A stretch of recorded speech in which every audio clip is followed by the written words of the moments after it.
Oh my. I am regretting a lot of decisions that I've made recently. Right now. Holy cow. Hi, everyone. Oh, we're live. I don't know how much of that you heard. We're going to pretend none of it.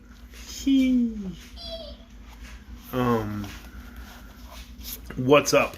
It's time to read the book with my face. It's 8 o'clock. We're here for another chapter of The Lost Princess of Oz. I'm sorry if I feel a little out of it today. It's been a crazy day. We had like a blizzard or something. And snow is everywhere. And digging out. Car sideways. Bad things. I'm exhausted. I am exhausted. And cold, man. Like my fingers are never going to be warm again. Or my toes. But we are here for another chapter of The Lost Princess of Oz. Tonight is Chapter 10. Chapter 10. And it's called Toto Loses Something. Uh-oh. What's he going to lose? A toe? I don't know. We'll find out together right now. Chapter 10. For a while, the travelers were constantly losing their direction, for beyond the thistle fields they again found themselves upon the turning lands, which swung them around in such a freakish manner that they were headed one way and then another. But by keeping the city of Thi constantly behind them, the adventurers finally passed the treacherous turning lands and came upon a stony country where no grass grew at all. There were plenty of bushes, however, and although it was now almost dark, the girls discovered some delicious yellow berries growing upon the bushes, one taste of which set them all to picking as many as they could find. The berries relieved their pangs of hunger for a time, and as it now became too dark to see anything, they camped where they were. The three girls lay down upon one of the blankets, all in a row, and then the wizard covered them with the other blanket, tucked them in. Button-Bright crawled under the shelter of some bushes and was asleep in half a minute. The wizard sat down with his back on a big stone and looked at the stars in the sky and thought gravely upon the dangerous adventure they had undertaken, wondering if they would ever be able to find their beloved Ozma again. The animals lay in a group by themselves, a little distance from the others. "I've lost my growl," said Toto, who'd been very silent and sober all that day. "What do you suppose has become of it?" If you would ask me to keep track of your growl, I might be able to tell you," remarked the lion sleepily. "But frankly, Toto, I suppose you are taking care of it yourself." "It's an awful thing to lose one's growl," said Toto, wagging his tail disconsolately. "What if you lost your roar, lion? Wouldn't you feel terrible?" "My roar," replied the lion, "is the fiercest thing about me. I depend on it to frighten my enemies so badly that they won't ever dare to fight me." "Once," said the mule, "I lost my bray so that I couldn't call to Betsy to let her know I was hungry. That was before I could talk, you know, for I had not yet come into the land of Oz. And I found it was certainly very uncomfortable not to be able to make a noise." "We make enough now," declared Toto, "but none of you has answered my question. Where is my growl?" "You may search me," said the woozy. "I don't care for such things myself." "You snore terribly," asserted Toto. "It may be," said the woozy, "what one does when asleep, or one is not accountable for. I wish you would wake me up sometime when I'm snoring and let me hear the sound. Then I can judge whether it is terrible or delightful." "It isn't pleasant, I assure you," said the mule, yawning. "To me it seems wholly unnecessary," declared Hank the mule. "You ought to break yourself of the habit," said the sawhorse. "You never hear me snore because I never sleep. I don't even whinny, as those puffy meat horses do. I wish whoever stole Toto's growl had taken the mule's bray and the lion's roar and the woozy's snore at the same time."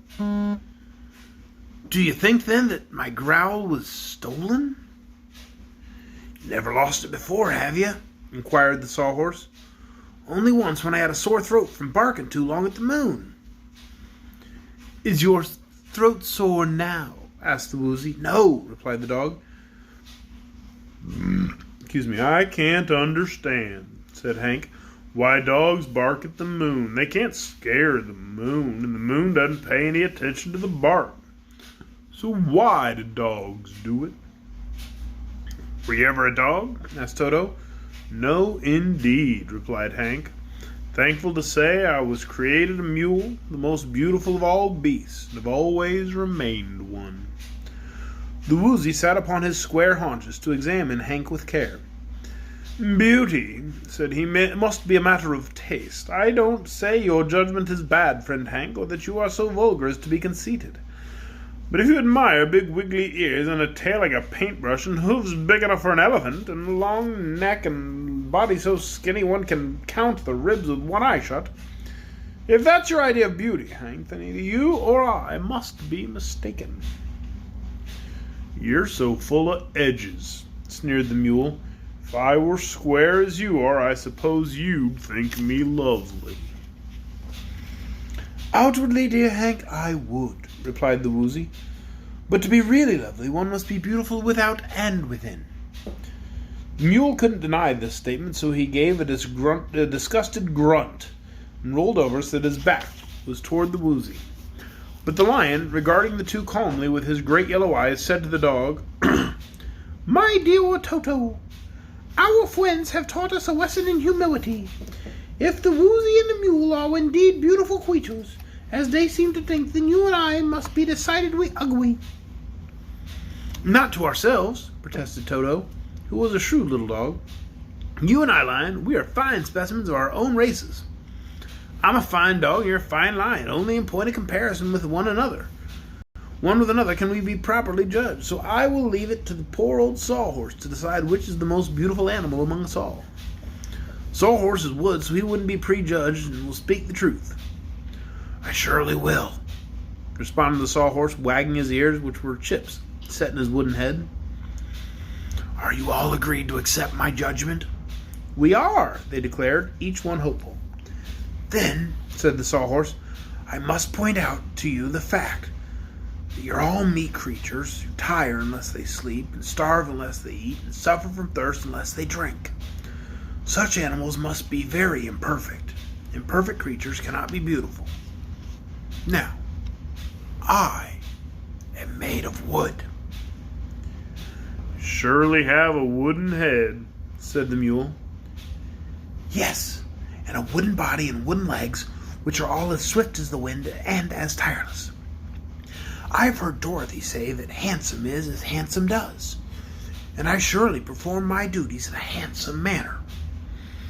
Therefore, if you wish my honest judgment, I will confess that among us all, I am the most beautiful. The mule snorted and the Woozy laughed. Toto had lost his growl, so he could only look scornfully at the sawhorse, who stood in his place unmoved. But the lion stretched himself and yawned, saying quietly, Were we all like the sawhorse, we would all be sawhorses, which would be too many of the kind. Were we all like Hank, we would be a herd of mules. If like Toto, we would be a pack of dogs. Should we all become the shape of the Woozy, he would no longer be remarkable for his unusual appearance. Finally, were you all like me, I would consider you so common that I wouldn't care to associate with you. To be individual, my friends, to be different from others, is the only way to become distinguished from the common herd. Let us be glad, therefore, that we differ from one another in form and in disposition. Variety is the spice of life, and we are various enough to enjoy one another's society, so let us be content. There is some truth in that speech, remarked Toto reflectively. But how about my lost growl? The growl is of importance only to you, responded the lion, so it is your business to worry over the loss, not ours. If you love us, do not inflict your burdens upon us. Be unhappy all by yourself. But if the same person stole my growl who stole Ozma, said the little dog, I hope we shall find him very soon and punish him as he deserves. He must be the most cruel person in all the world, for to prevent a dog from growling when it is his nature to growl is just as wicked, in my opinion, stealing all the magic in Oz. And that is the end of chapter 10. Toto loses something. in which I kind of forgot what Toto's voice is supposed to sound like. And if I recall, I wanted Toto's voice to sound a little bit like a stereotypical like Italian mobster gangster type character, like one of the mobsters from The Simpsons. Hey there, see, I can't do it now. I'm in my head about it. I wanted Toto's voice to sound like that because I thought he was pretty slick, not speaking for the first like 9 books, and then all of a sudden he starts talking, and you're like, oh, Toto has a voice. He must be pretty sneaky, that Toto. So I wanted him to have like a criminal's voice so that he could be sneaky. But instead I just made him sound like a weird teenage kid. We'll probably fix that tomorrow if Toto talks anymore. See, I say this and I'll figure out Toto's voice and I'll get all prepared for it, and then he won't talk for like another 2 books. And by the time he talks again, I'll have forgotten all about it. But anyway, thank you for watching, everyone. Tomorrow night, we'll be back here at 8 o'clock. I'll have the video posted. I hope you'll join us then. Good night.